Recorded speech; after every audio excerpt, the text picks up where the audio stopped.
this is at every single McDonald's, Burger King. It can be used in the right place, nice. What happened is in the early 90s and the mid 90s, a lot of people used them, the one called Firepower, that's real small, it only gets 1.5 feet, 2 feet. It just destroyed the whole Indiana market for the higher end landscapers because it just wasn't a good plant. It's very drought tolerant though.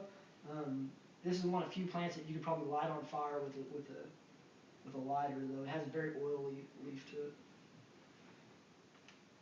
Ornamental grasses. Ornamental grasses in Texas are kind of the new trend. Typically on the grasses, once established, if we have an extreme drought and you turn the water off, they'll die back to the ground, but they should flush back up the following year. The one thing negative about the grasses is, or two things, is people commonly don't cut them back on the correct time of year. Typically before February 1st, you need to cut your grasses back. What happens is grasses only get one flush of growth a year. So if you cut the grasses in, say, June, you just destroyed your grasses for the year. But if you don't cut them at all, what happens is you get those old leaves, and the new growth is trying to compete with the old leaves. Then you get kind of an ugly bush. Mexican feather. I don't use this one very much because it is kind of invasive, but it kind of has that real fine leaf to it.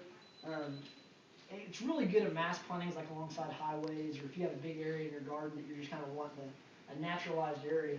This is actually a great plant. Gulf lily.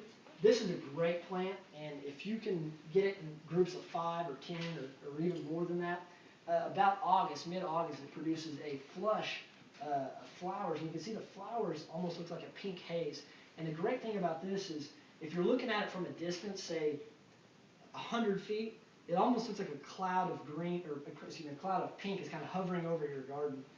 Very, very unusual.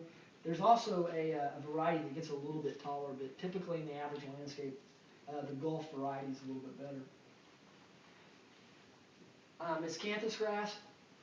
There's a lot of different cultivars of this. Some of them get 10 feet, some of them get 5 feet, some of them get 3 feet.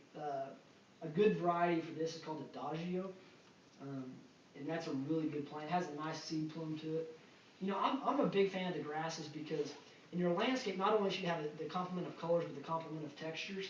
And sometimes in Texas, if you get a little wind and the grass blades are blowing in the wind, it's kind of just a different feel for it. Drought tolerant flowers.